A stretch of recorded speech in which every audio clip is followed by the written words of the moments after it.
Assalamu alaikum everyone. I hope I am audible. My name is Hamad, and today's session is hold so that we can discuss about the MDCAT reconduct in perspective of ZADMO. Uh, so उसके accordingly जो भी important details होंगी and the preparation strategies. So me and Tahreem are going to discuss those.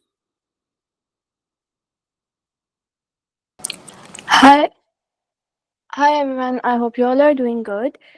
This is Sareem Gardezi here, and as Ahmad said, we will be doing the discussion about this is a movie conduct.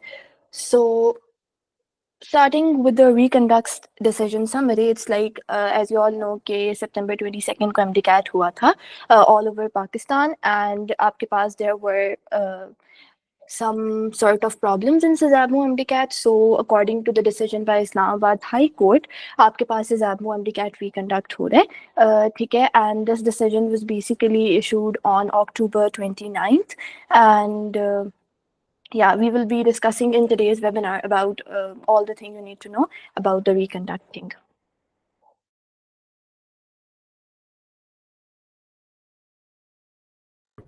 अच्छा, so before we come towards the preparation strategies या फिर ज़्यादा details, so it is important कि जो key details हैं about the reconduct उनके बारे में आप सब aware हो.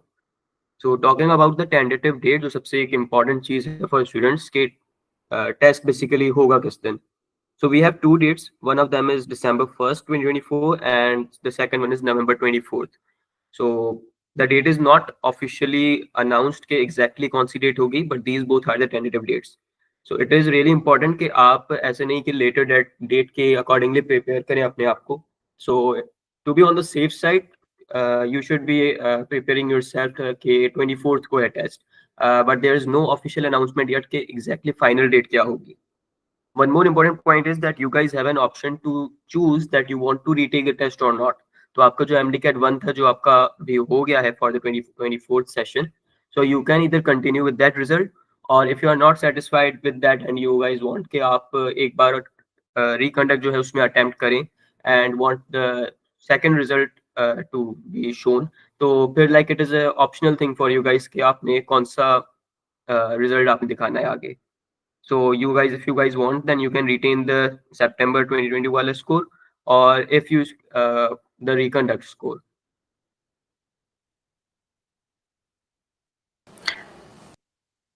So about the registration thing, आपको फर्स्ट ऑफ ऑल एक चीज़ जो इंपॉर्टेंट है तो मैं आप लोगों को बता दूँ, you guys need to register again. ठीक है, आप लोग सिज़ाबमो की वेबसाइट पे जाओगे, वहाँ पे there is basically a portal. वहाँ पे जैसे ही आप जाओगे तो स्टार्ट में पॉपअप स्क्रीन पे शो हो रहा होता है, वहाँ पे क्लिक करना है and you need to register yourself again. To all of those who want to appear in the reconduct, you need to register yourself again. And for the registration, the deadline is November 10th. ठीक है, साफ वहाँ पे लिखा हुआ है website के ऊपर कि those candidates who will be registering after the deadline, their registration will not be accepted. So registration वाला काम कोई इतना लंबा है नहीं. All you need to do is you need to write your roll number. ठीक है, अपना CNIC लिखना है and they are going to verify whether you took 22nd September वाला test or not. They will be showing you your roll number for that. आपके पास नीचे एक check box होगा जिस पे क्लिक करना है and you have to just click on submit button और आपकी registration submit हो जाएगी. So it's not like you need to enter all of your details again and submit the registration. It's like बहुत छोटा सा process है to make sure you guys are doing it as soon as possible because that is important. If you want to register yourself again, so you won't be able to take the test again. ठीक है, talking about eligibility, सो आपके पास सिर्फ वही students जो 22nd सितंबर को test में appear हुए थे, ओनली दो students are eligible to take the test again. ठीक है, इट्स नॉट लाइक कि अगर आपने टेस्ट नहीं दिया था due to any other reason या फिर आपने रजिस्टर पहले किया ही नहीं था, तो it's not like you can register again. It's like only those candidates who have already registered and taken the test of 22nd सितंबर, those can take the test, those can take the reconduct again. ठीक है, and there is no fee for the new registration.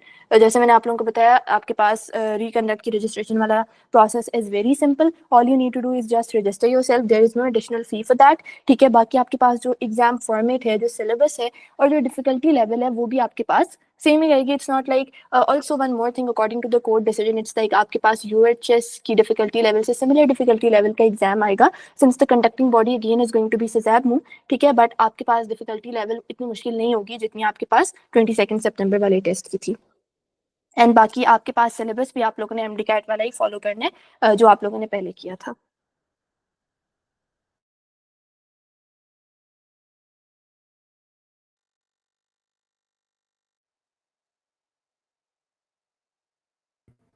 Alright, so moving to the next topic, that is कि आपने basically किस strategy से अपनी preparation करनी है for the MCAT reconduct. So एक चीज तो हमें सबसे पहले जहन में रखनी है that this is not something new. जो syllabus वगैरह है, जो topics हैं, that is everything जो भी है वो हमने पहले ही आप लोगों ने cover की हुई है. So most of you guys might be little inconfident कि नहीं आता, but somewhere we all know that you have gone through that entire syllabus, but चीजों को वापस polish करना है. So rather than focusing on everything, it is ज्यादा बेहतर कि आप ना जो हमारे पास हाई यील्ड टॉपिक्स हैं, यहाँ पर इंपॉर्टेंट चीजें हैं, सिर्फ उन पे फोकस किया जाए. तो you guys can get the high yield topics list from the essential resources tab from the PreMed's website. वहाँ पे जो भी हाई यील्ड चैप्टर्स वगैरह हैं वो मेंशन्ड है. तो it would be smart that you guys are focusing on them more rather than going towards the entire syllabus, क्योंकि इतना टाइम है नहीं कि आप हर चैप्टर को, हर सब टॉपिक को बैठ के प्रॉपरली बैठ के पढ़ें. So just focus on the high yield things जो ज्यादातर हमारे पास टेस्ट में आती हैं, and just skim through those things जो बहुत ही कम आती हैं, क्योंकि अभी इतना टाइम है नहीं कि आप लोग बैठ के हर चीज को प्रॉपरली A to Z वापस कवर करें. So just revise those things जो हमारे पास लो यील्ड में है, एंड बाकी जो हाई यील्ड स्टफ है उनको आप प्रॉपरली देखें एंड प्रैक्टिस वगैरह करें. तो talking about some 3 things that are really important जो आप लोगों ने ध्यान में रखनी है. तो फर्स्ट वन इज आप लोगों ने ना वीकली गोल्स सेट करने चाहिए. So you should know that what you are going to do in the coming week. जैसे कि फॉर एग्जांपल आज संडे है, सो मंडे से लेकर नेक्स्ट संडे तक आपने क्या क्या क्या कवर करना है, कौन कौन से पास्ट पेपर्स करने हैं, किस किस चीज की प्रैक्टिस करनी है. तो ये सब कुछ ना पहले से ही पेपर करके अपना एक वीकली गोल बना दे. Alright, so over to Tehreen. Okay, so the next point is about the peak study times. देखो आपके पास हर बच्चे का अपना तरीका होता है पढ़ने का. Additionally, हर बच्चे को ये पता होता है कि उसकी productivity maximum किस time पे. Like some students they do prefer studying in the morning time, and for some students night time is the best for studying. ठीक है, so that is up to you. You need to recognize, you need to identify the time that is best for you in terms of studying, and at that time try to maximize your work. Like आपके पास जो भी difficult work है, let's say there is some sort of a difficult chapter, ठीक है, and you think you need to focus more on that because पता होता है ना बच्चे को कि यार ये वाला चैप्टर मुझे इतना अच्छा नहीं आता है as compared to the other chapters. ठीक है, सो आपके पास जब आपको लग रहा है कि यू आर मोर एनर्जेटिक, आपके पास आपकी प्रोडक्टिविटी इस टाइम पे अच्छी होती है, मैक्सिमम होती है, like you can get a lot of things done in little time, तो कोशिश करो कि उस टाइम पे वो जो मुश्किल वाली चीज़ें हैं ना उनको पहले कवर कर लो. इससे होता ये है कि आपके पास लाइक आपकी जो मुश्किल वाली चीज़ें वो पहले कवर हो जाएंगी. And also one more thing about studying is जो भी टाइम टेबल जैसे भी बना रहे हो, जैसे भी आप लोग पढ़ने के बारे में सोच रहे हो, तो आपके पास जो भी मुश्किल वाली चीज़ें हैं, जो चीज़ें आपको लगता है कि आपके लिए मुश्किल हैं, do try to cover them first and then come towards आसान वाली चीज़ें. ठीक है, सो आपके पास first you need to identify the time जब आप सबसे ज़्यादा अलर्ट होते हो, सबसे ज़्यादा एक्टिव होते हो. It can be morning, it can be evening, it like works differently for different people. So आप देख लो आपके लिए which one works best for you.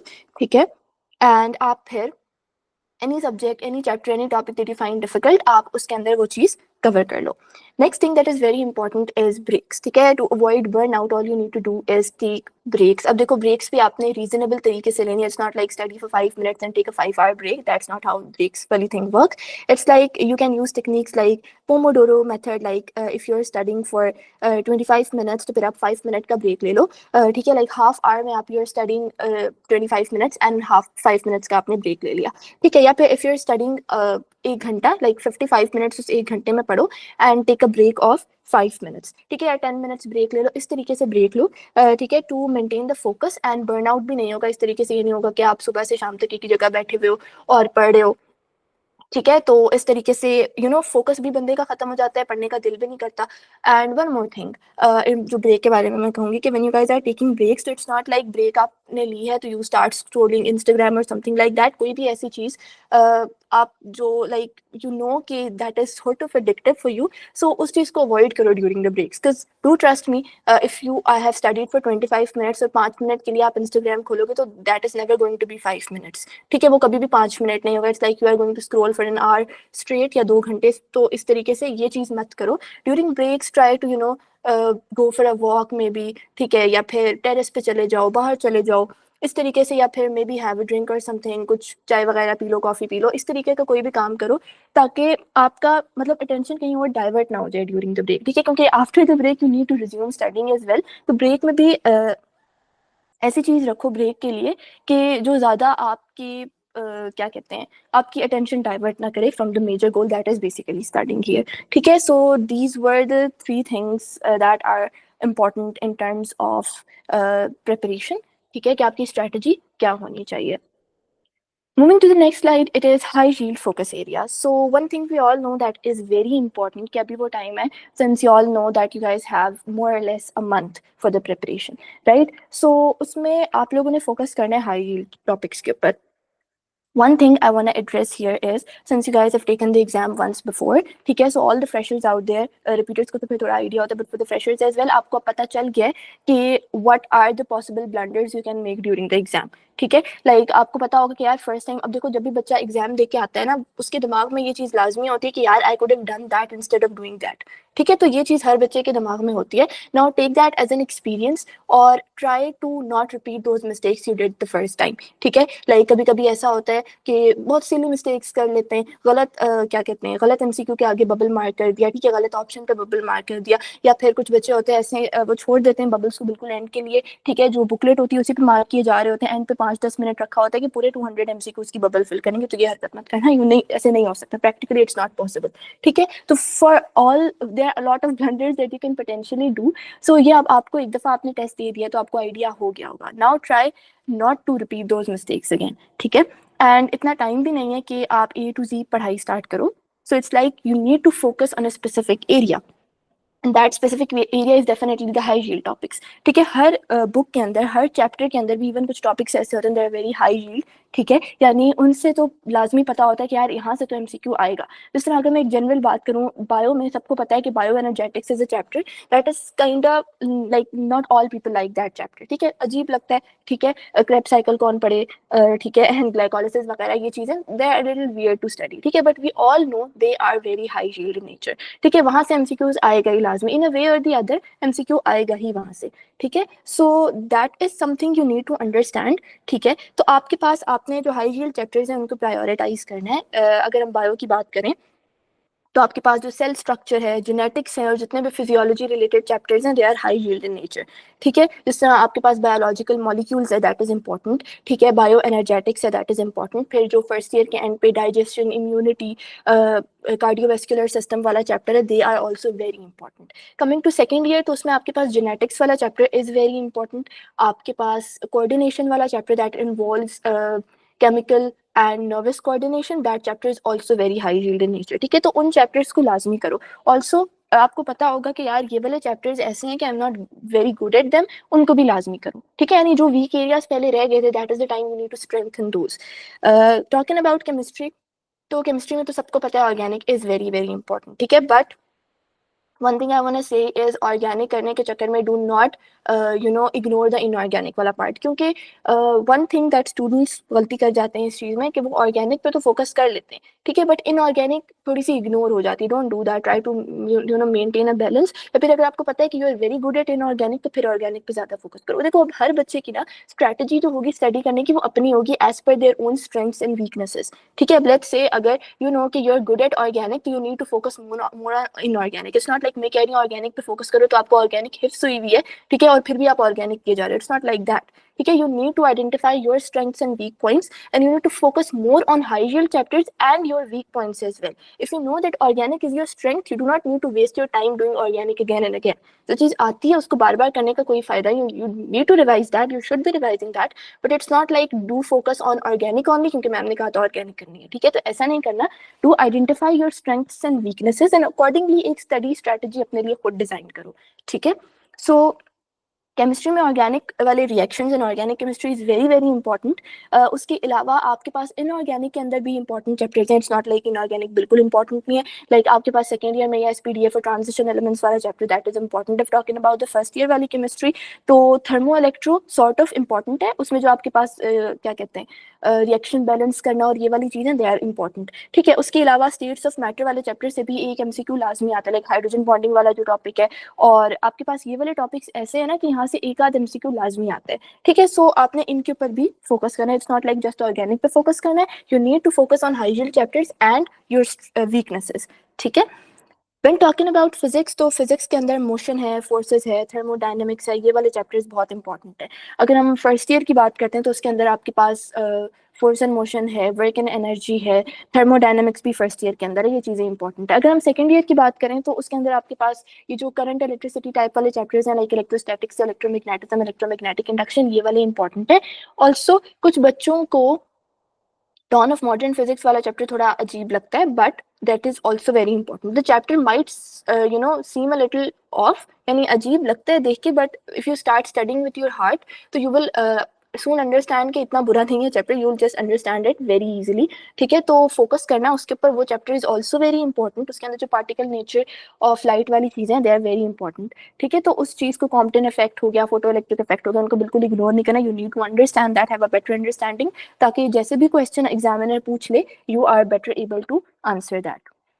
ठीक है, इंग्लिश की बात करें तो इंग्लिश के अंदर ग्रामर है, कॉम्प्रीहेंशन है, वोकैबुलरी है, these are the points that are very important, so you need to focus on that as well. Also अभी इट्स द टाइम कि you need to maximise the MCQ practice. ठीक है, क्योंकि if you just open your book and start studying, reading from the book reading is a passive way of learning. ठीक है, it's not as effective as practicing MCQs is. ठीक है, तो MCQs को practice करना, फ्लैश कार्ड से पढ़ना, ये वाली चीज़ें ना, ये सारी एक्टिव रिकॉल के अंदर आ जाती हैं। तो you guys must be focusing on practicing MCQs more than just reading the theory or going through the theory. इस तरह नहीं करना, past papers करो, chapter wise MCQs करो, जो chapters weak हैं उनके MCQs को ज़्यादा focus करो। So yes, you need to focus more on practicing right now rather than just reading or going through the theory wale topics.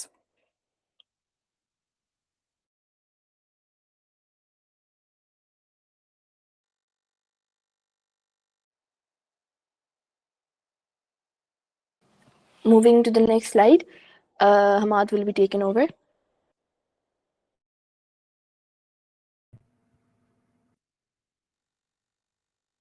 अच्छा, alright. So talking about that, सबसे जो main important चीज़ होती है when you are preparing for an exam और MDCAT, कोई भी exam ले लें, तो practice is the most important thing.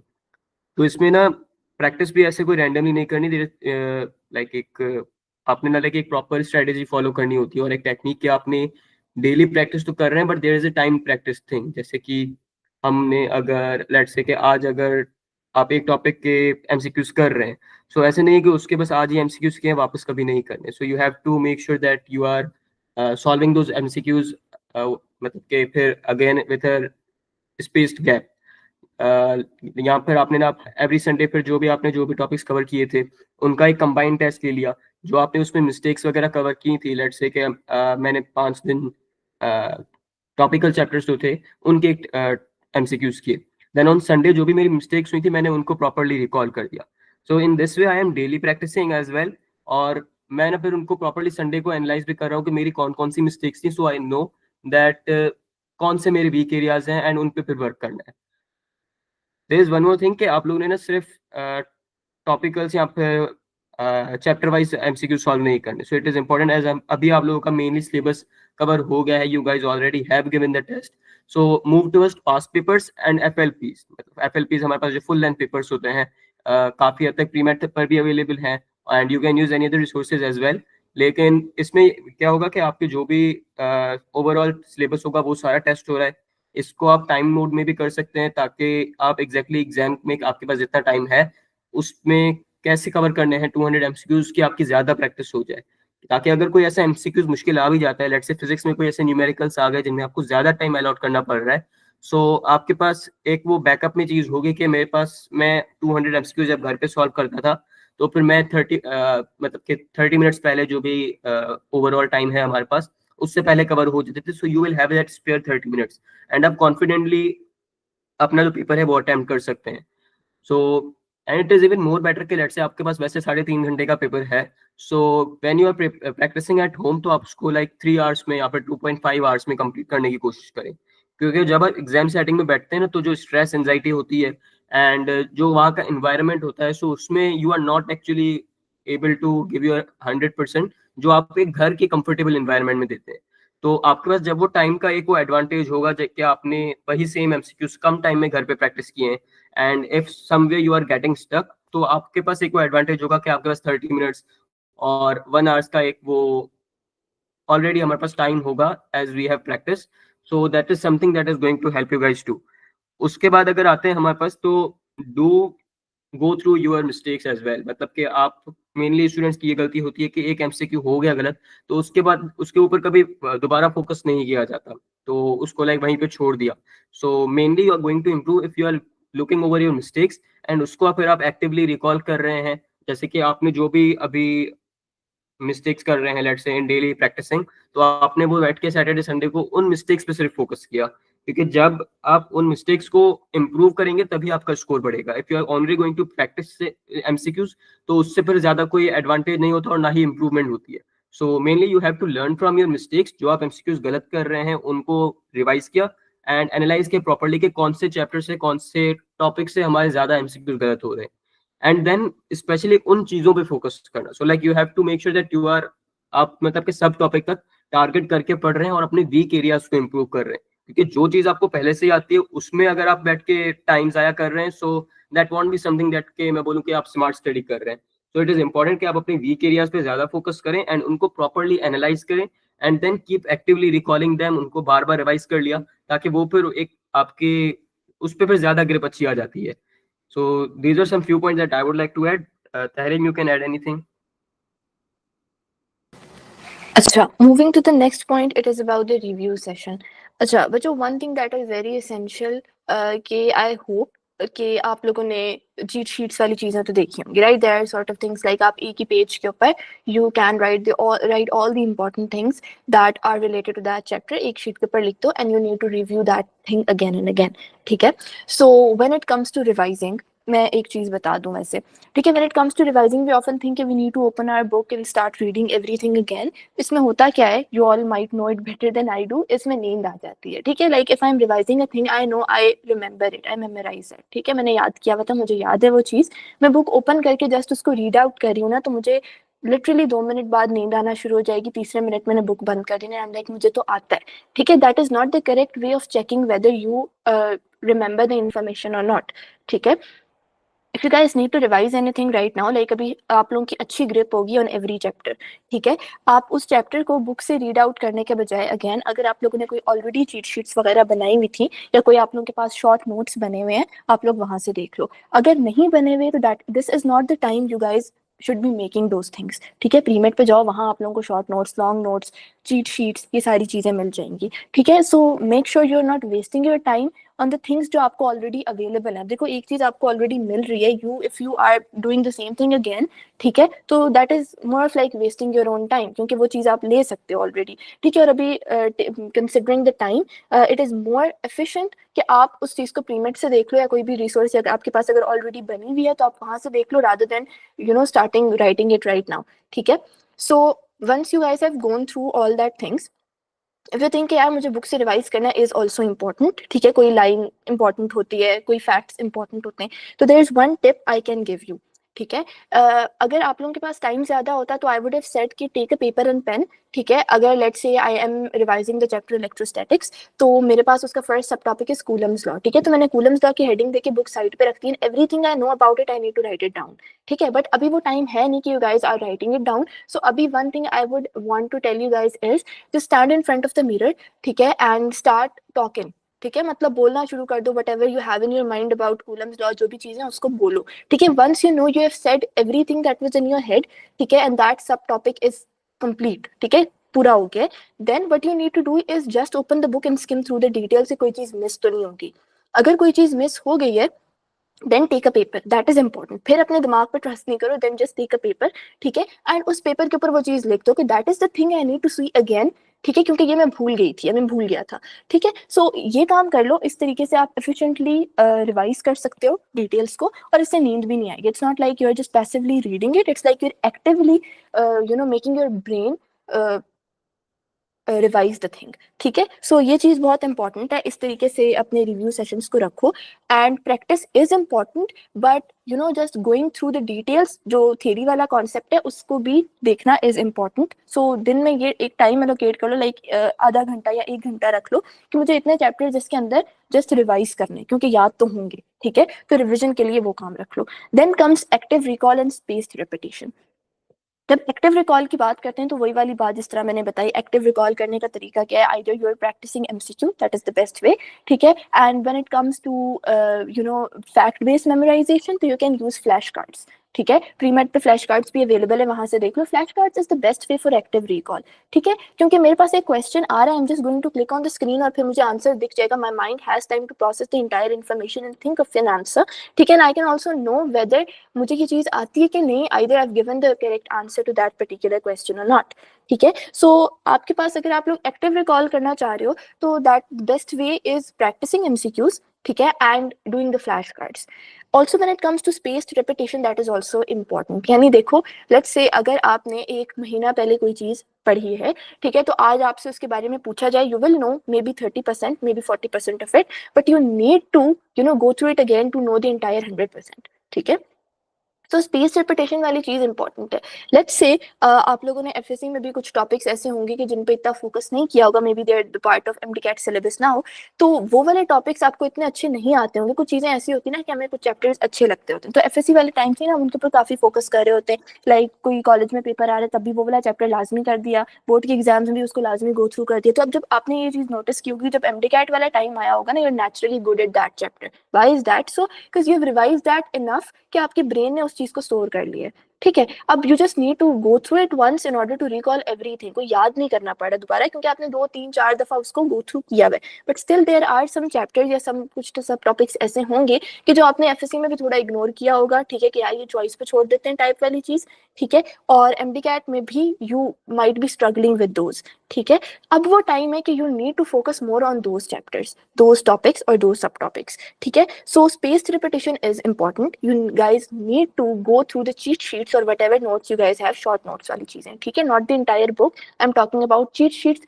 या short notes, ठीक है, so it is very important to go through that stuff again, like अगर आपने आज एक काम किया है, let's say आज मुझे let's say electrostatics अच्छा नहीं लगता, तो मैंने आज electrostatics किया, after 3 days or after 5 days I need to go through that chapter again, ठीक है, कोई फैक्ट बेस्ड चीजें हैं उनको हर 3 5 दिन बाद लाइक 10 मिनट रख लो ना, कि let's say you have made a cheat sheet या फिर आप चीट शीट से ही पढ़ रहे हो, ठीक है, तो आप उस चीट शीट को गो थ्रू कर दो, 10 मिनट लगेंगे, 15 मिनट लगेंगे ज्यादा से ज्यादा, तो you are doing it after 3 days 5 days then 7 days then 15 days, इस तरीके से आपने एक पर्टिकुलर टाइम रखा हुआ है कि आफ्टर 2 और 3 days, या फिर लेट्स से अगर आपको लगता है कि इतना नहीं भूलती है चीज, तो फिर आफ्टर 5 10 15 days इस तरीके से फ्रीक्वेंट इंटरवल्स पे you need to go through that thing again, ठीक है, in order to strengthen the concept, ठीक है, सो एक दिन में टाइम रख लो कि यार ये टाइम ये है कि मुझे थ्योरी पे फोकस करना है, ये टाइम ये है कि मुझे प्रैक्टिस पे फोकस करना है, एंड मेक श्योर प्रैक्टिस पे फोकस करने वाला time is more than theory पे फोकस करने वाला टाइम, ठीक है, because it's not like a viva based exam, it's like an MCQ based exam, तो आप हर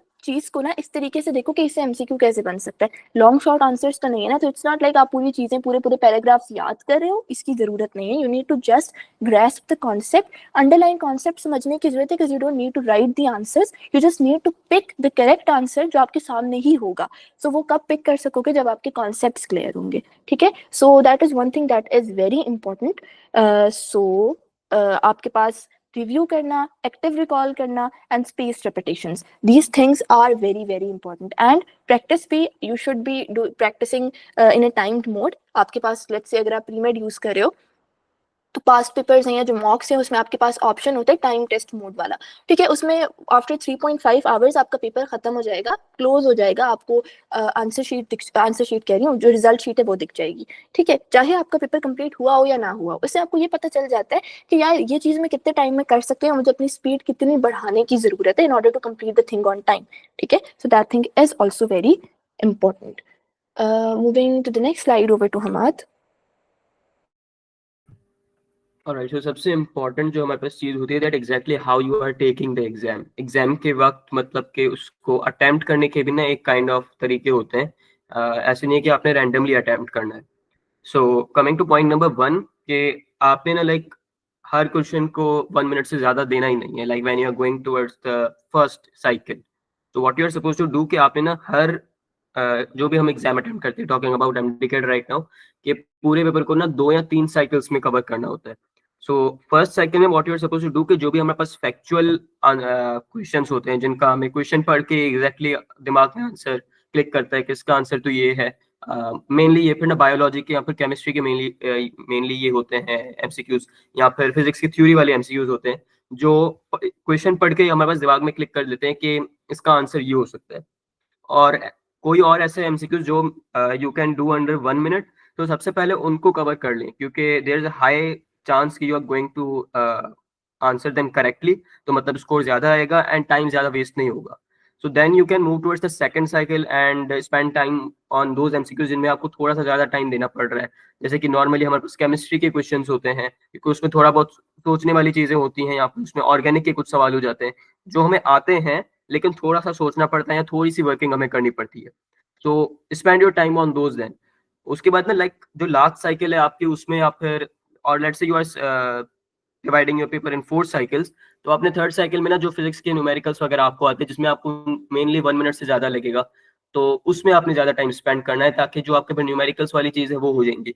in the last cycle you can what do कि आपने जो भी एमसीक्यूज अब तक छोड़े हुए हैं वो नॉर्मली वो होंगे जिनमें आपको या तो डाउट था या फिर आपको नहीं आते। सो now you have all the time, तो आप उन चीजों पे आप अपना टाइम स्पेंड कर सकते हैं जिसमें आपका लाइक काइंड ऑफ एक बहुत ही हल्का चांस है that you are going to mark them wrong. So आपने लाइक मेजोरिटी वो पेपर कर लिया है अब तक जो आपको आता है। So there is a high chance of scoring really good this in this way कि आपने पेपर को पूरे 3 to 4 साइकिल्स में डिवाइड कर लिया। सो मैं मेनली लाइक हर पेपर को 4 साइकिल्स में डिवाइड करता हूँ, वेदर इट्स एमडी कैट या फिर कोई और भी एग्जाम हो।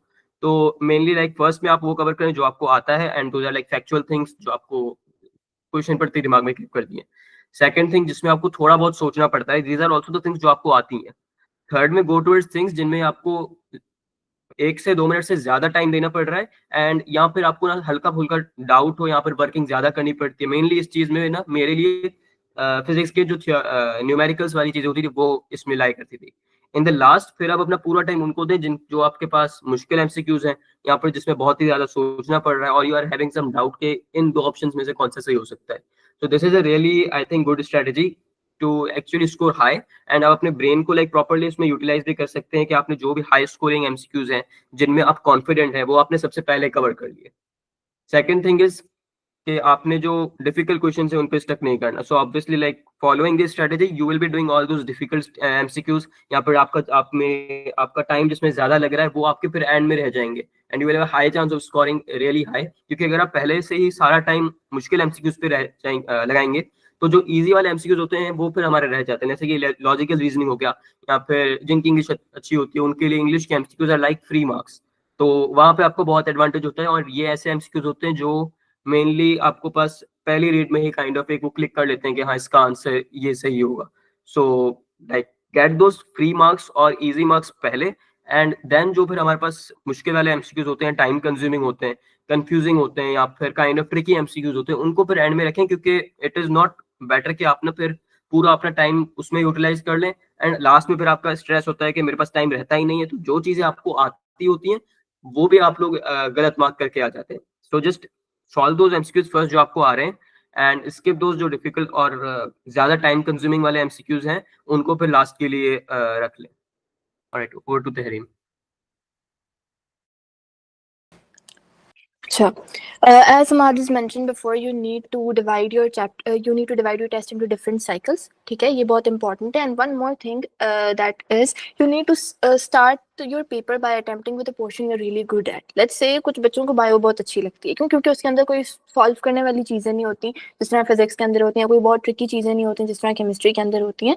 सो इट्स लाइक बच्चे पहले बायो वाला पोर्शन सॉल्व करते हैं. अब इसका एक एडवांटेज क्या होता है, मैं ये नहीं कह रही बायो वाला पहले सॉल्व करो, मैं जस्ट ये कह रही हूँ कि वो वाला पोर्शन पहले सॉल्व करो कि जो आपको अच्छा आता है. ठीक है, इससे होता ये है कि एक तो आप स्टार्ट में ना आपको एक कॉन्फिडेंस मिल जाता है कि यार मुझे आ रहा है. ठीक है, लेट्स से अगर आप स्टार्ट ही किसी ऐसे पोर्शन से करते हो, लेट्स से अगर आप फिजिक्स से स्टार्ट कर रहे हो, तो आप डेफिनेटली कुछ क्वेश्चंस में स्टक होगे, कुछ क्वेश्चंस में आपको ज्यादा टाइम लगेगा, देखते ही आप कुछ क्वेश्चंस को घबरा जाओगे. That's quite natural, right?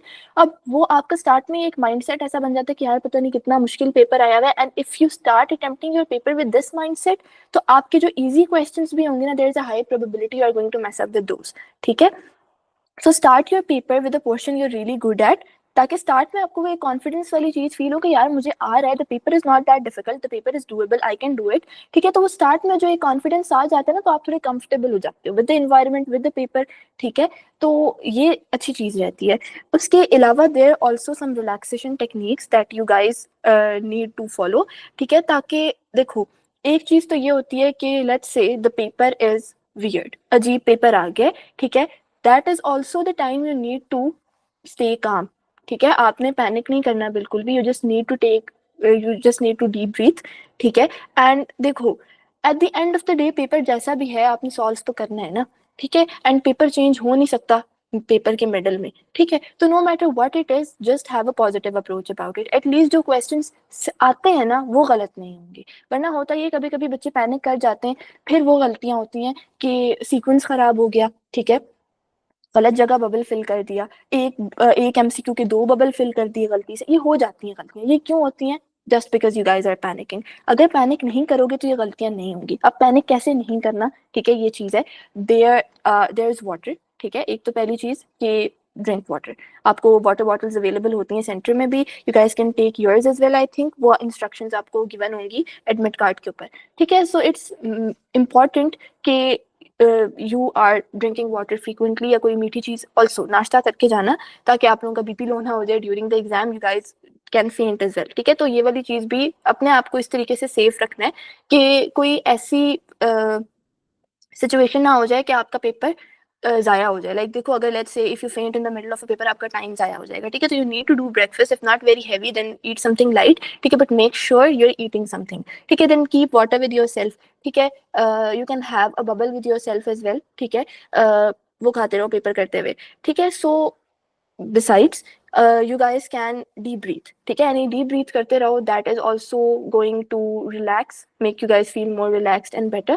तो ये चीज़ें ज़्यादा इंपॉर्टेंट है, relaxation techniques are very important, ताकि अगर आप थोड़ा एग्जाम का प्रेशर होता है दैट इज क्वाइट नॉर्मल। ठीक है, हर बच्चा प्रेशराइज फील कर रहा होता है, it's like you all have worked so hard for a very extensive period of time for this one day, तो वो प्रेशर फील करना is normal. Now you need to relax your body, ताकि आप कोई पैनिक मोड में ना कुछ गलती ना कर लो जो कि आप नॉर्मली ना करते। देखो, घर में और एग्जाम सेंटर में पेपर सॉल्व करने में फर्क क्या होता है कि घर में you are comfortable, even if you know you are gonna make a mistake, you are like अच्छा खैर है, कोई मसला नहीं है, आई एम जस्ट प्रैक्टिसिंग। ठीक है, बट एग्जामिनेशन हॉल में ये होता है कि यू नो कि यार दिस इज ऑल। ठीक है, यही वो जगह है कि जहां मुझे अपना पोटेंशियल शो करना है। ठीक है, अब यहाँ मैंने कुछ गलती कर ली तो गलती की गुंजाइश है नहीं। ठीक है, सो इस चीज में ना ये एक स्ट्रेस, एक एंजाइटी नॉर्मल है कि आप फील करते हो, एंशियस फील करना शुरू हो जाते हो। So in order to avoid that you need to have some relaxation techniques. ठीक है, एंड एडिशनली अगर देखो, अगर आप रिलैक्स फील कर रहे होगे तो जो आपकी कॉमन मिस्टेक्स होती हैं, लाइक कभी कभी बच्चे इस क्वेश्चन ही को गलत रीड कर देते हैं। ठीक है, तो फिर आंसर डेफिनेटली गलत मार्क हो जाता है। या फिर कभी कभी बच्चे जो क्या कहते हैं एमसीक्यू का सीक्वेंस है वो गलत फिल करना शुरू हो जाते हैं, तो आपकी consecutive MCQs like 2 to 3 in some cases, वरना 20 to 30 एमसीक्यूज भी गलत हो सकते हैं। लेट्स से अगर मुझे क्वेश्चन नंबर 8 अभी नहीं आ रहा है, मैंने स्किप क्वेश्चन नंबर 8। ठीक है, तो मैंने स्किप कर दिया, मैं 9th पे चली गई, बट बबल मैंने 8 की जगह ही 8 वाले उसमें ही मार्क कर दिया। ठीक है, और मुझे पता नहीं चला और मैंने नीचे सारे क्वेश्चन अटेम्प्ट कर दिए। तो सोचो, सबका सीक्वेंस खराब है, जो आप सही भी कर रहे हो वो गलत बबल पे फिल कर रहे हो, तो गलत हो जाता है ना आंसर। तो ये चीज कैसे अवॉइड करनी है कि make sure you are focused. ठीक है, 100% फोकस के साथ पेपर को सॉल्व करना है, आई वुड सजेस्ट। ठीक है, क्योंकि ये चीज sometimes we all suffer with this thing कि we misread the question, I used to do that a lot.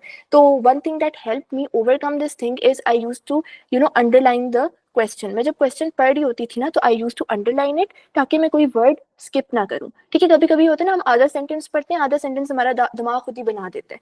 ठीक है, तो इस चीज को अवॉइड करने के लिए I used to underline the entire sentence, और जो चीज मेन होती थी लाइक विच डू नॉट, अगर लिखा हुआ है नॉट को, तो मैं नॉट को सर्कल कर लेती थी कि यार नॉट लिखा हुआ है, इट्स नॉट लाइक वो देखो, अगर नॉट में हटा दूं तो क्वेश्चन का मतलब चेंज हो जाएगा ना, फिर मैं गलत डेफिनेटली फिल कर दूंगी। तो ये चीज करने के लिए you guys can do that as well. अगर आप लोगों को अलाउड है कि आप लोग क्वेश्चन पेपर पे लिख सकते हो, तो फिर आप लोग ये कर सकते हो। ठीक है, इसमें कोई मसले वाली बात नहीं है। तो अगर अलाउड नहीं है, फिर just use your eyes to scan the entire question paper thoroughly, ताकि ऐसी मिस्टेक्स ना हो। ठीक है, सो ये मिस्टेक्स बहुत कॉमन होती हैं। कभी कभी बच्चों को सारा पेपर आ रहा होता है, बट इन छोटी छोटी गलतियों की वजह से ना उनका पेपर खराब हो जाता है। How to avoid doing these mistakes is just staying focused, one thing, and staying calm, second thing. Also if your क्या कहते हैं, if you're struggling with staying calm in any sort of situation, what you can do is you can start reciting some sort of duas, like abhi zidni ilma padhna shuru ho jao, durood sharif padhna shuru ho jao. That automatically, you know, makes your brain a little more comfortable in that situation. ठीक है? And like अगर हम religiously देखें तो हमारा थोड़ा belief होता है कि इस तरीके से हम दुआएं पढ़ के पेपर करेंगे तो पेपर में अल्लाह ताला will help us. ठीक है? तो ये वो वाला पॉइंट भी आ जाता है. So जिस भी पर्सपेक्टिव से इसको देखो, this thing is quite effective. So अगर if you're like feeling कि यार anxiety बहुत ज़्यादा हावी हो रही है, तो you can start reciting something, ठीक है? And that is also going to calm you down. Moving to the next slide. So over to Hamad.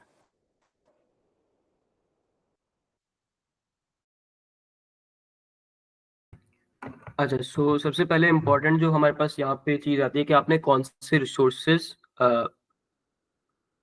Resources और टूल्स यूज़ करने करंटली प्रिपरेशन के लिए. तो talking about the first thing that is study material. So इसमें ना हमारे पास एक तो फर्स्ट ऑफ ऑल ऑब्वियसली आपकी प्रोविंस की जो बुक्स हैं वो आ जाती हैं, जैमू की जो बुक्स हैं फेडरल वाली, वो, क्योंकि आपका जो मेनली पेपर होता है वो वहीं से ही बनता है.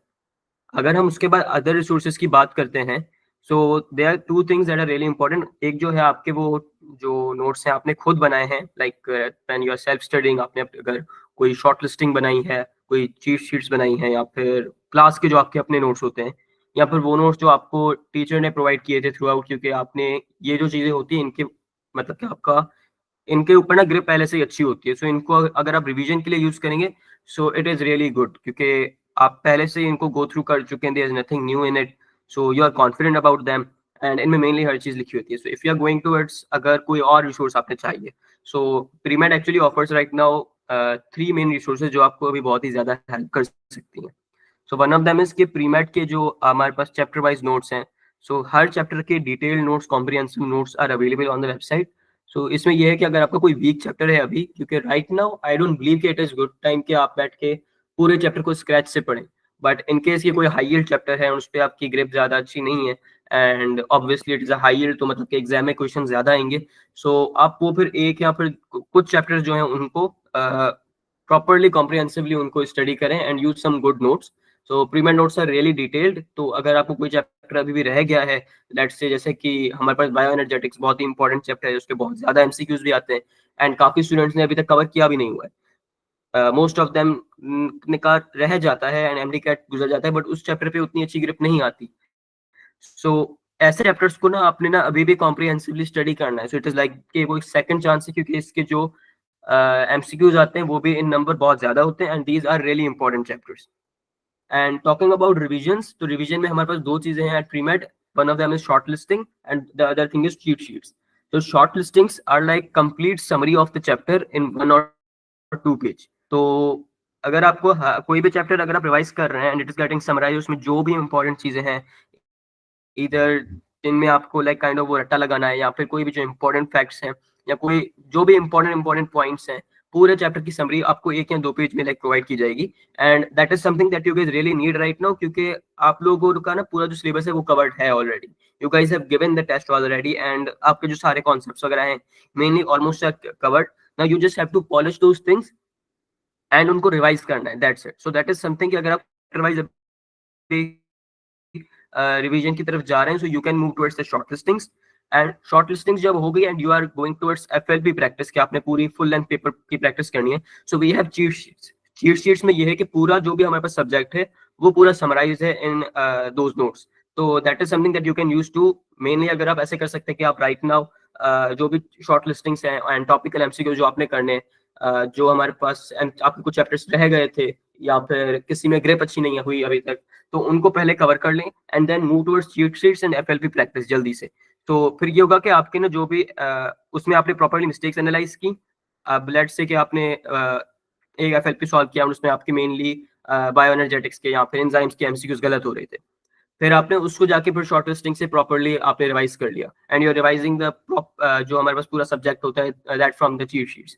So these 3 things I think अगर आप साइमल्टेनियसली चला रहे हैं तो can be really beneficial for you right now. Short listings and cheat sheets are really good for revision and this end time practice, क्योंकि mainly आप लोगों के सारे जो भी concepts हैं वो clear हैं. You just have to revise them and polish them. उसके अलावा आते हैं मेन चीज जो हमारे पास है वो है practice test. So practice is really important. अगर आपके पास पूरा दिन है तो आई वुड सजेस्ट कि उसको आप 3 हिस्सों में डिवाइड कर लें। One of them to just go through that chapter quickly, उसको 1-1.5 घंटा देखिए, प्रॉपरली रिवाइज कर लिया जो भी आप चैप्टर्स का टारगेट उस दिन के स्पेसिफिकली रख रहे हैं। Then move towards practice thing, उसके जितने ज्यादा एमसीक्यूज हो सकते हैं solve them. And in third stage analyse those mistakes कि आपके किस किस पार्ट में कौन सी गलतियां हुई थी एंड वो क्यों हुई थी, एंड स्पेसिफिकली उन सब टॉपिक्स को टारगेट करके रिवाइज करें, because that's the only way you are going to improve is by targeting those weak areas. Practice के लिए यू कैन यूज एक तो हमारी प्रीमेट की जो रिकंडक्ट सीरीज चल रही है, test series that is completely free, वो आप यूज कर सकते हैं, क्योंकि उसमें आप फिर जो भी आपका एमसीक्यू गलत हो रहा होगा उससे की आपको नीचे एक्सप्लेनेशन भी मिल रही है। सो आप साथ साथ फिर उसको फिर लाइक समझ भी सकते हैं कि एग्जैक्टली उसमें क्या कॉन्सेप्ट था और आपकी जो मिस्टेक थी वो क्यों हुई थी। उसके अलावा we have the chapter wise topical MCQs website पे available. You can solve those and we have a mock test और yearly papers as well. So जो भी resources आपको चाहिए होती हैं, let's say yearly papers, FLPs जो हमारे होते हैं practice के लिए, chapter wise MCQs हो गए, यहाँ पे if you are looking towards a test series, तो all of those 4 things are available on the website. Zebmu के जो हमारे पास yearly से पुराने वो are really important to be stored and they are also available on the website. So for practice you can use Premed, and for notes and revision go through your own notes. अगर teacher ने कोई notes provide किए थे जिनके पास आप पढ़े हैं, not like a random teacher, जिनके पास आप पूरा साल पढ़े थे, उनके नोट्स देखना like is something that can benefit you, क्योंकि वो उस चीज से आपने बहुत ही ज्यादा फेमिलियर होते हैं। अगर आप कोई रैंडमली न्यू टीचर की चीज पढ़ रहे हैं तो उसमें फिर कोई चीज न्यू आ गई, सो दैट समथिंग के फिर वो आपका एक कॉन्फिडेंस लो हो जाता है। एंड योर ओन नोट्स सबसे बेस्ट चीज होती है कि आप अपने अपने नोट्स से पढ़ें, क्योंकि आपने वो खुद लिखे होते हैं and they are like something के बहुत ही अच्छे तरीके से आपके दिमाग में स्टोर हो जाते हैं, रिटेन हो जाते हैं, एंड उनको प्रॉपरली रिवाइज करना is comparatively very easy.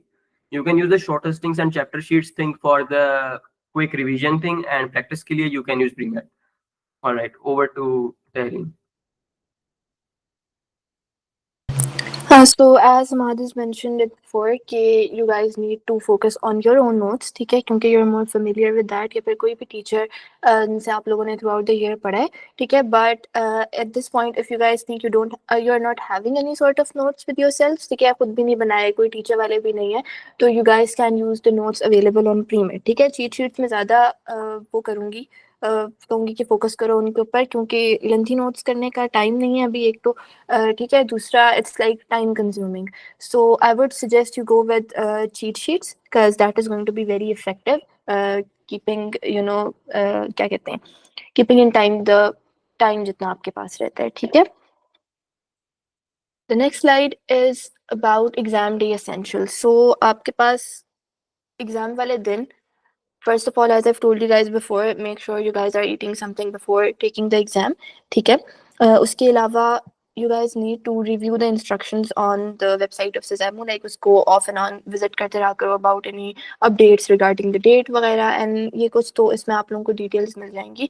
Also there are also instructions written on your admit card, ठीक है, so वहाँ से भी instructions को देख लो, like what are things that are mandatory for you to carry with yourself on the exam day, like if you're above 18, so you need to carry your ID card along with your क्या कहते हैं admit card, ठीक है। If you are under 18 तो you can carry your B form along with your admit card, तो admit card का print करवाना, उसको साथ रखना is important. Additionally sometimes there is written you need to carry a clipboard with yourself, ठीक है, pen अपना खुद लेके जाना होता है, so that these sort of instructions are basically clearly mentioned on the admit card. So you need to go through the admit card once in order to know कि आपने क्या चीज़ें लेके जानी है साथ, ठीक है। So make sure you're having each and everything that's mentioned on the admit card with you, ताकि कोई मसला ना हो, because some things are mandatory to carry with yourself, ठीक है, तो अगर आपके पास वो नहीं होंगी तो they won't be allowing you to sit in the examination hall। फिर अगर कोई घर से जाके ला रहा है, कुछ भी इस तरह की सिचुएशन हो रही है, it is time consuming, आपका टाइम वेस्ट होगा, ठीक है। So make sure before you leave your house that everything that is important for you, you're having it, ठीक है। तो एक तो ये चीज़ बहुत इंपॉर्टेंट होती है to have the things you need on that day, ठीक है। उसके अलावा जो आपके पास पेपर करने की इंस्ट्रक्शंस होती हैं, वो भी आपको जो क्वेश्चन बुकलेट मिलती है उसके स्टार्ट में सारी इंस्ट्रक्शंस लिखी हुई होती हैं, ठीक है। बुकलेट थोड़ा पहले डिस्ट्रीब्यूट हो जाती है as compare to the like the answer sheet जो बबल शीट होती है उससे थोड़ा पहले डिस्ट्रीब्यूट हो जाती है बुकलेट. सो जब तक आप लोगों के पास टाइम होता है, यू गाइस कैन डिटेल में read all the instructions that are written on the booklet in order to know how to attempt the paper exactly. ठीक है, ताकि कोई भी मिस्टेक ना हो. Also when filling the bubbles of your roll number, तो उसमें भी थोड़ा केयरफुल रहना है. Make sure you are not filling the bubbles wrong. वो वाले तो बिल्कुल भी नहीं. ठीक है, क्योंकि एक आध एमसीक्यू पे बच्चा फिर भी थोड़ा बहुत वो कर लेता है कि यार खैर है एक आध एमसीक्यू, बट जो रोल नंबर वाली चीज है उसको बिल्कुल मैसअप नहीं करना है. ठीक है, they might not give you, there is a high probability they won't be giving you another answer, another bubble sheet. So एक ही बबल शीट है, ठीक है, तो उसको ऐसे सॉल्व करो कि कोई भी गलती ना हो. ठीक है, make sure you are not making any sort of mistakes when filling the bubble sheet. क्योंकि ट्रस्ट में इसका बहुत दुख होता है कि you knew this thing, you knew the right answer, you could have got the mark very easily, but एक silly mistake की वजह से यू लॉस्ट मार्क. ठीक है, तो make sure you are not making such sort of mistakes. और ये कैसे अवॉइड कर सकते हो? Just by practicing. ठीक है, अभी प्रैक्टिस को मैक्सिमाइज करो, बबल शीट के प्रिंट्स निकलवाओ, बबल शीट पे प्रैक्टिस करो, ताकि you are not like unfamiliar to the bubble sheet वाली thing on the exam day. And since you guys have taken the exam before as well, तो थोड़ी सी familiarity तो होगी ना अभी कि यार कैसे बबल शीट फिल करनी है. अभी आप लोगों को ये भी आइडिया हो गया होगा कि what are the possible mistakes you guys can make on the exam day. ठीक है, सो अभी मेक श्योर करो कि you guys are focusing on the weak areas, focusing on your weaknesses a lot, ताकि जो गलतियां पहले की हैं या जो पहले चांस था कि कर सकते हो वो चीज रिपीट ना हो. ठीक है, so this thing is important. Over to Hamad now. अच्छा, so talking about the second point के आपने जो भी नेसेसरी आइटम्स होते हैं हमारे पास फॉर द एग्जाम, जैसे कि हमारे पास आपका एनआईसी हो गया, एडमिट कार्ड और क्ले बोर्ड वगैरह, तो जो चीज़ें मेंशन होती हैं only take those with you. क्योंकि लेट्स से आपके पास ना ये मेंशन नहीं होता कि एक तो वॉलेट वाली चीज़ और एक वॉच, तो दीज आर फ्यू थिंग्स के जो आप रेगुलर यूज करते हैं एंड आप लेकर जाते हैं and you have to submit them with the test centre. पर ऐसी चीज़ों की ना कोई गारंटी नहीं होती कि आपको ये चीज़ें वापस मिलेंगी या नहीं. सो इट इज़ बेटर कि जो आपकी रिक्वायर्ड चीज़ें हैं, जो आपकी स्लिप पे मेंशन होती हैं, सिर्फ वो लेकर जानी है and there is nothing else that you should get yourself with you. And ये सब चीज़ें ना आपने रात को ही प्रिपेयर कर लेनी है, ताकि सुबह को अगर ना ऐसा ना हो कि एनआईसी नहीं मिल रहा या फिर एडमिट कार्ड प्रिंट नहीं करवाया, वो आप प्रिंट करवा रहे हो. So like prepare all the necessary things the night before, या फिर उससे भी पहले अगर आप पैक करके कहीं पे साइड पे रख जाएं, क्योंकि अगर रात को भी लेट से अगर कोई चीज़ मिसमैनेज हो गई तो उसको अरेंज करना फिर मुश्किल हो जाता है. Alright, so talking about that, exam room में जब आप जाते हैं तो इसके ऊपर तो अभी प्रॉपरली तहरीर ने बताया that the mindset that you have, एक पॉजिटिव माइंडसेट रखना is something that is really going to help you with the exam, क्योंकि आपका जो कॉन्फिडेंस होता है उसी से आपके काफी लाइक एमसीक्यूज लेट्स से के सही हो जाते हैं. क्योंकि if you are confident, you are feeling good, तो your brain is actually working properly. So ऐसा नहीं होगा कि आपने कोई चीज आपको आती भी होगी एंड फिर भी गलत होगी. So that is not going to happen, क्योंकि आपका जो एक वो पॉजिटिव अप्रोच है that is going to really help you with the exam. And you have to trust what you have did and उस पे लाइक मेनली फोकस रखना है कि आपने जो किया था like it's done, so now you have to give your best in the exam. And इस चीज के ऊपर ज्यादा फोकस करना कि मैं ये चीज भी कर लेता, या फिर एग्जाम कैसा आएगा, या फिर पहला एमसीक्यू मुश्किल है, या फिर बायोलॉजी मुश्किल आ गया तो केमिस्ट्री फिजिक्स भी खराब कर लिए. तो बी कॉन्फिडेंट एंड वर्क जो आपको आता है उस पर फोकस करें. एंड जो तैयारी हो गई सो वो हो गई, but you still have time. तो make sure that you are preparing yourself well, and जो टाइम आपके पास अभी है उसको प्रॉपरली यूटिलाइज कर रहे हैं rather than wasting it. Mainly अभी दो चीजें आपने करनी है, that is one of them is practice and other thing is revising. पर रिवाइजिंग भी आपने स्मार्ट वे से करनी है कि आपने उन चीज को टारगेट करके रिवाइज करना है जो आपकी वीक एरियाज हैं, rather than focusing on those things जो आपको पहले से ही आती हैं. So that is like you are wasting your time. आपको पहले से ही पता है कि जैसे कि mitochondria is the power house of the cell, तो इस चीज को बार बार पढ़ने से फायदा नहीं होगा. rather than focus on something that you don't know, ताकि उस चीज में आपके जब मार्क्स हों तो वो भी आप अवेल कर लें rather than जो आप ऑलरेडी आपको आता है.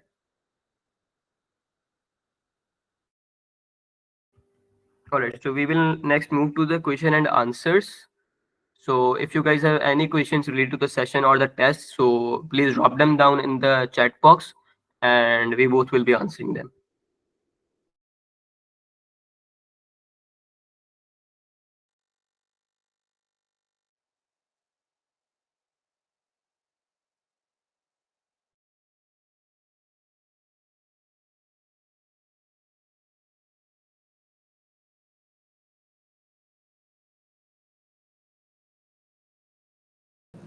You guys can write your queries in the chat box. Also जो questions आप लोगों ने पहले किए हुए हैं, let's go through them once. So अच्छा, someone asked, shall we go for one shot notes or chapter wise studying? So one shot notes और चैप्टर वाइज स्टडिंग, देखो वन शॉट नोट्स अगर आपने पूरी बुक का वन शॉट कोई notes बनाए हुए हैं ना, दैट इज इक्वली इफेक्टिव, ठीक है। या अगर आपने चैप्टर वाइज चीट शीट्स जिस तरह मैं कह रही हूँ वो बनाई हुई है, that is also effective. So जो चीज़ आपके पास अवेलेबल है as per your available resources, you know, just try to go with whatever is available, ठीक है। अभी बनाने वाला काम मत करना कि लेट्स से अगर मेरे पास चीट शीट्स नहीं है तो मैं मैम ने कहा चीट शीट्स तो चीट शीट्स बनाओ, नहीं, ठीक है। You guys can take the cheat sheets from premade, ठीक है। वरना अगर कोई खुद की बनी हुई है तो अपनी बनी हुई जो नोट्स होते हैं, चीज़ें वगैरह होती हैं, I think they are more effective.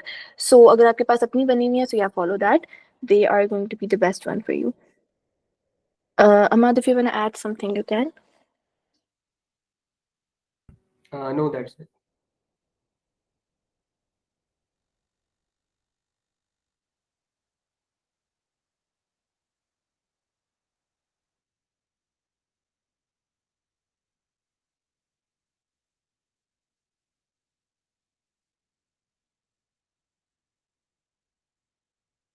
So there is a question that how much practice should we do now? So mainly there are three things, जैसे कि मैंने पहले बोला कि जिन पे आपने फोकस करना है।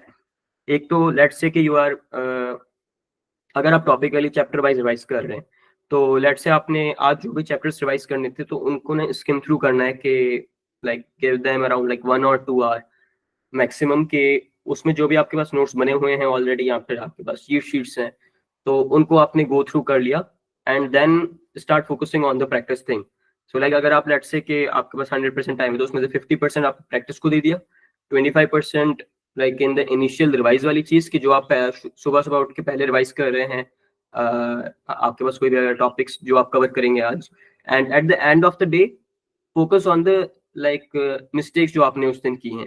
तो जो आपने बैठ के जो टाइम आपने रिवाइज किया था, जो एमसीक्यूज आपने सॉरी प्रैक्टिस किए थे, जितने भी नंबर ऑफ एमसीक्यूज, उसमें आप देखेंगे आपकी मिस्टेक हो क्यों रही है, तो उन चीजों पे मेनली फोकस करना है। सो लाइक अगर आप जितने भी घंटे पढ़ रहे हैं उसमें से 50% time I would say get in practicing. Let's say if you are practicing on PreMed's platform, तो आप जो भी एमसीक्यू प्रैक्टिस कर रहे होंगे तो उसका जो आपका करेक्ट आंसर होगा वो उसी टाइम आपके पास शो हो जाएगा। So you are not only practising but वहीं पे आपकी ना एक रिवीजन भी हो रही है।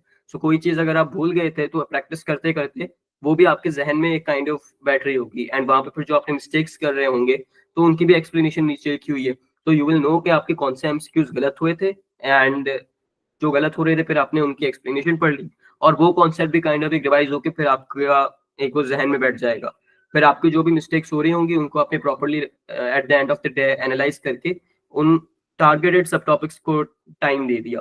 So that is something I think approach that you can do in your daily wise thing, कि आप जितने भी घंटे पढ़ रहे हैं उनको डिफरेंट जैसे स्टेजेस में डिवाइड कर लें।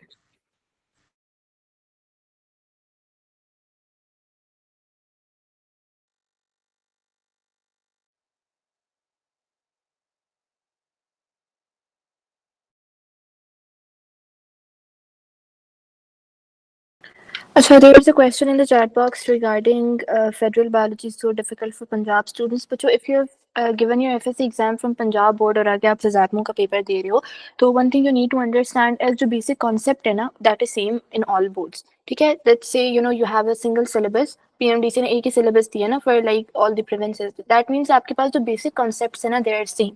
ठीक है? Problem बच्चों को कहाँ आती है? Problem वहाँ आती है when we are talking about the fact-based stuff. Let's say आपके पास किसी चीज़ की मेजरमेंट लिखी हुई है, डेट्स वगैरह लिखी हुई हैं, तो these things might contradict in different books, यहाँ बच्चों को प्रॉब्लम आ जाती है। ठीक है, सो when talking about biology there are certain specific facts that you guys to memorize.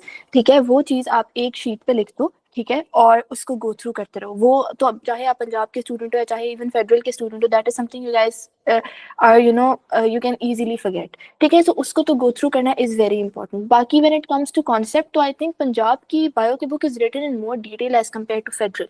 ठीक है, so you can look at this situation in a positive aspect, and आप इसको ऐसे भी देख सकते हो कि you know a lot more than the federal वाले students। ठीक है, also ये जो दो बोर्ड्स है ना, लाइक जो फेडरल वाले स्टूडेंट्स होते हैं, they do prefer studying Punjab as well। ठीक है, पंजाब वाले भी पेपर देने से पहले फेडरल भी पढ़ देते हैं। क्यों? क्योंकि आपके पास इतनी ज़्यादा डिफरेंसेस हैं नहीं इन बुक्स के अंदर। इट्स लाइक कुछ बुक्स के अंदर, कुछ टॉपिक्स के अंदर लेट्स से फेडरल में ज़्यादा डिटेल में लिखा हो सकता है, या कुछ में पंजाब के अंदर ज़्यादा डिटेल में लिखा हो सकता है, but at the end of the day the facts और लाइक द स्टफ जो आपके पास टॉपिक्स हैं, दे आर द सेम। सो आप जो भी बुक पढ़ रहे हो ना, लेट्स से अगर आपने पंजाब ऑलरेडी पढ़ी हुई है और फिर आप फेडरल पढ़ रहे हो, तो इट्स लाइक आपके पास ज़्यादा इंफॉर्मेशन है। लाइक एक चीज़ पंजाब वाली तो आपको अच्छे से आती है, फिर आपने फेडरल भी देख लिया, ठीक है, सो आपके कॉन्सेप्ट ज़्यादा क्लियर और स्ट्रेंथन हो जाएंगे इस तरीके से, ठीक है।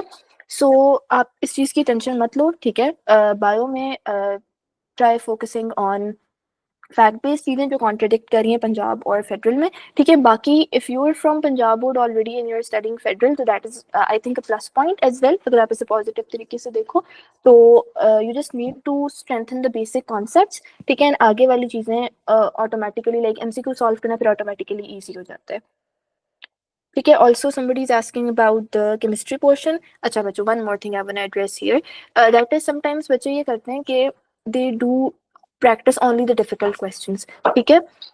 One thing I would tell you guys is, अगर आप लोग एमडी कैट का सिलेबस भी देखो तो वहाँ उन्होंने लिखा हुआ है कि आपके पास इतने परसेंटेज इजी क्वेश्चंस की होती है, ठीक है, इतने परसेंटेज मीडियम एंड इतने परसेंटेज डिफिकल्ट क्वेश्चंस होते हैं। तो it's not like MDCAT is all about solving difficult questions. कभी कभी बच्चे डिफिकल्ट क्वेश्चंस पे की ही सिर्फ प्रैक्टिस करते रहते हैं, और एंड पे होता है कि जो सिंपलेस्ट एंड ईजीएस्ट क्वेश्चंस होते हैं वो गलत कर जाते हैं। क्यों? क्योंकि they haven't practice that enough, ठीक है। So that is also one thing you guys need to understand कि इजी क्वेश्चंस भी करो, मीडियम क्वेश्चंस भी करो, डिफिकल्ट क्वेश्चंस भी करो, ठीक है। अपने आप को हर तरीके के एग्जाम के लिए प्रिपेयर करो। एंड पे आएगा पेपर कैसा, none of us can tell कैसा पेपर आएगा, ठीक है। बट आपकी प्रैक्टिस अगर अच्छी होगी तो जैसा मर्जी पेपर आ जाए, you will be able to solve that in a better way, ठीक है। लेट्स से अगर आपने अपनी प्रैक्टिस में इजी, मीडियम, डिफिकल्ट सब क्वेश्चंस रखे हैं, तो जैसा भी क्वेश्चन आता है आप उसको अच्छे तरीके से सॉल्व कर सकते हो, ठीक है। So it's just all about your practice, कि हाउ यू आर प्रैक्टिसिंग, ठीक है, और आप कैसे क्वेश्चंस, किस टाइप के क्वेश्चंस को प्रैक्टिस कर रहे हो, ठीक है।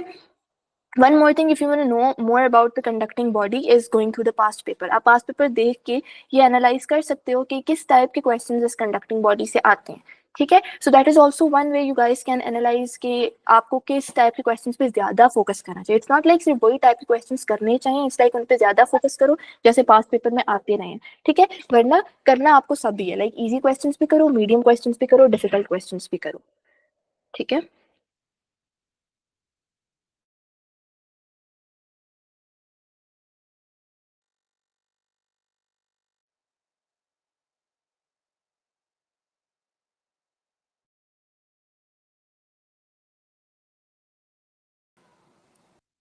इंग्लिश की वोकेबलरी कैसे करें? So for the vocabulary part I would suggest कि एमसीक्यूज प्रैक्टिस करो, ठीक है। एमसीक्यूज प्रैक्टिस करने से आप ज़्यादा अच्छे तरीके से वोकेबलरी को याद कर सकते हो, क्योंकि that is something you need to just memorise, ठीक है। उसमें मेमोराइज करने के अलावा कोई और चीज़ है नहीं, ठीक है। आप वियर्ड तरीकों से लाइक रिलेट करके वर्ड्स को चीज़ों से आप याद कर सकते हो, ठीक है। वो अब आपके अपने ऊपर है कि आप उसको किस तरह याद करो, but one thing that is you need to memorise it, ठीक है। तो उसकी ज़्यादा से ज़्यादा प्रैक्टिस करो, पास्ट पेपर्स देखो, पीएमसी के प्रैक्टिस टेस्ट देखो, ठीक है।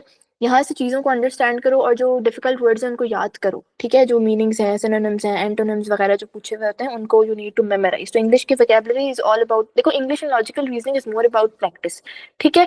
रूल्स इंग्लिश के याद कर लो, लॉजिकल रीजनिंग के कॉन्सेप्ट समझ लो, and then maximize the practice, ठीक है। क्योंकि कुछ चीज़ें आपको प्रैक्टिस से ही आती हैं, लाइक अगर आप जितनी मर्जी थ्योरी पढ़ लो ना, जब तक प्रैक्टिस नहीं करोगे तो समझ नहीं आएगा। English and logical reasoning is that sort of thing, ठीक है। You need to have a better understanding about the concepts, the rules and stuff like that, but after that the major thing is practicing a lot, ठीक है। तो जितनी ज़्यादा practice कर सकते हो उतनी ज़्यादा प्रैक्टिस करो। SESAB के पास पेपर्स देख लो, ठीक है। You guys can go to the past papers of NUMS as well, ठीक है। एंड उसके अलावा पीएमसी के प्रैक्टिस टेस्ट वगैरह देख लो। तो ये सारी चीज़ें अगर अच्छे तरीके से देख लोगे तो you would better able to answer the questions, practice अच्छी हो जाएगी।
Okay, so guys, I think no more questions from your side for today's webinar.